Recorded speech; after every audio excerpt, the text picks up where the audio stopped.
At Gaylord Entertainment, there is one all-important measure of success: customer satisfaction, as measured by what they call percent of top box scores. We measure what we call fives, and when we survey five from a 1 to 5 scale, a 5 being the best, all we measure is fives.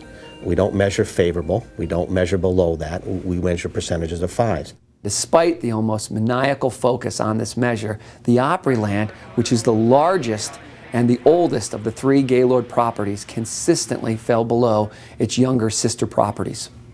Opryland was a distant third to our other 2 sister properties, one in Florida, one in Texas. We were consistently in the mid-40s for top box guest satisfaction scores. We were in 3rd place for our entire existence. There were good reasons for this. The size and complexity of the Opryland property is staggering. Outside of Las Vegas, it is the largest convention hotel in the country. We have 2,881 rooms.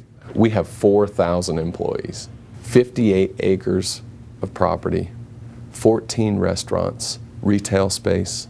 We have our own power plant. We have a security team that's bigger than most town or city police departments. We're also expanding here. So this focus on doing the right things right is critical because we're about to grow another 400 rooms and another 400,000 square feet of meeting space. The sheer size of our operation makes it difficult to get a handle on what to focus on. We couldn't identify tangibly what was the most impactful thing you do. So we reacted to stimulus. So when we got a call today that something was wrong, okay, let me go take care of that problem, and you never got to the root cause of it. Guess what you do in strategic planning? I've got about 90 goals I've got to accomplish. Why? Because you got to put everything on there that you want to accomplish, and it's got to look good, and the document has to be nice and robust, and that's what people look for. Well, consequently, there's no way possible to hone in on all those, and if you work on 50 of them, you work on none of them, because nothing's going to get done. In September, we got a phone call from our rightfully concerned COO. We had been performing at about an average 42% top box score on our guest satisfaction. We knew we had to improve quickly and dramatically. Fortunately, we had been working for several months implementing the methodology of 4 disciplines of execution. We now had 4,000 stars and 400 leaders ready to execute on one goal: guest satisfaction. We were called to Mount Olympus to defend our lack of improvement in our scores prior to that transition. And we shared with them at that time that, hey, we've been investing a lot of time and energy in laying the groundwork for our scores to take off. And we took them through the 4DX program, what we were doing. And we said, you got to give us time on this one. We believe we've done the right things, give us time, and then our scores are going to start showing improvement. They were skeptical. That was in September. By February, things had changed dramatically. The Opryland had moved its score from a July low of 41.7 to a February score of 60.5. They had also recorded 2 weeks that were actually in the 70s. The Opryland was now leading both of its sister properties for 3 months in a row. What began in October with the 4 disciplines were 75 different teams meeting every single week, with the individuals on those teams committing to do the 1 or 2 things that week that would have the biggest impact on that team's scoreboard. What you ended up with was 75 different teams, all focusing on a variety of different lead measures that all eventually impacted the same organizational goal: top box customer satisfaction. We began the 4 disciplines of execution process in May of 2006. We started with certifying leaders of over 75 departments. By October, everyone was focused on one common goal: guest satisfaction. Think about this: 75 teams taking a little bite out of that goal every week from different viewpoints of the organization.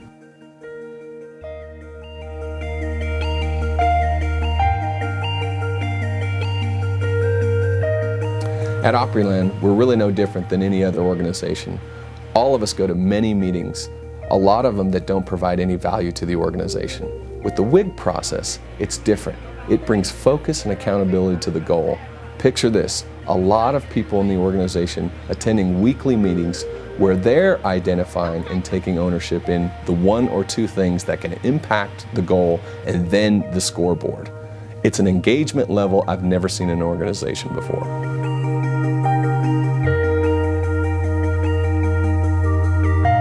We sit down once a week and we go through our WIG sessions. Roughly it's anywhere between 15 to about a half hour. We try to keep it very concise and very direct.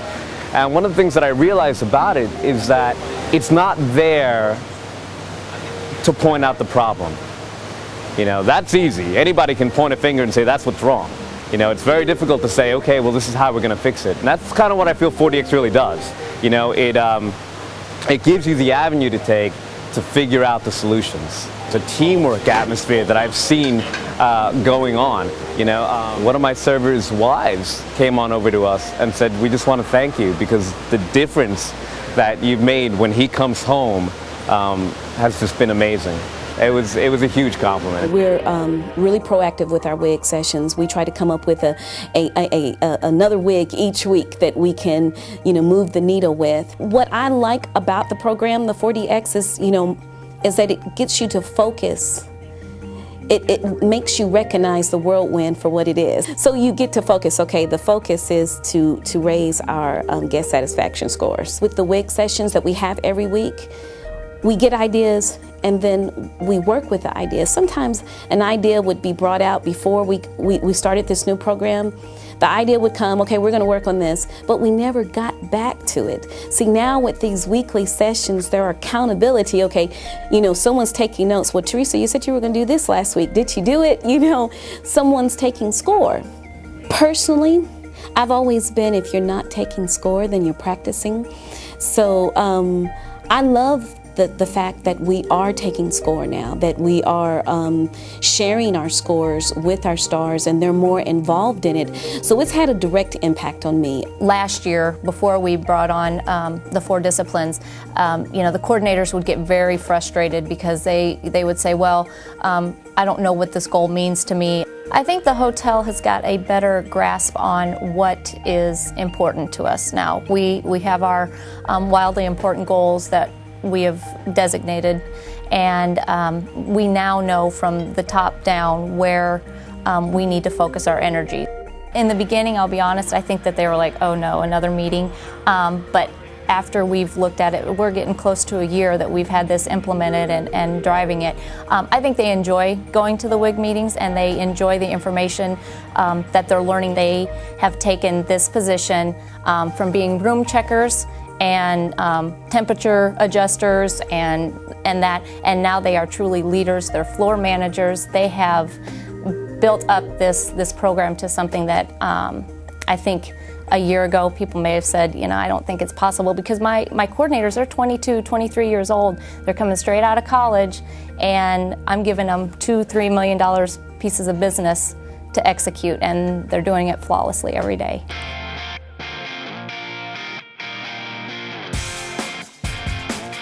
One of the things that helped us keep this process alive and the momentum going was really focused around the 3 levels of certification. Bronze for a consistent number of WIG sessions, silver for lead and lag measure progress, and gold for WIG accomplishment. We had a little fun with this. We started handing out footballs and helmets for each one of those levels of certification. It became kind of like a rite of passage for everybody. If you had a football or a helmet, it meant something in the organization. What we were really doing was building these strong habits of execution with a very large management team. Our highest month ever in top box scores for guest satisfaction. 58.9% top box scores for guest satisfaction. That is awesome. This has enabled me with a level of success, both personally and professionally, that I never had before. And I've been doing this a long time. And I felt actually very confident at times in process improvement and processes in running a division. This method actually humbled me, to be honest with you. It really did, because it really changed the way I look at things and the way I operate. My role as a leader has dramatically changed. I have had to trust, my trust levels had to increase with my leaders to actually run their specific area. It's actually changed my recruiting technique. I now recruit people that are better than me. That enables the department to grow, the division to grow, and it enables me to grow. It went down quite well with headquarters. That was the type of progress and type of improvements in our guest sat scores that they were looking to see us achieve. Now they're believers, And I think because of that performance, they're now embracing this program, and they're sharing it with our sister properties. In this point in my career where you would tend to feel that, well, you've got it, you've done it, you've learned it, I get to learn every day.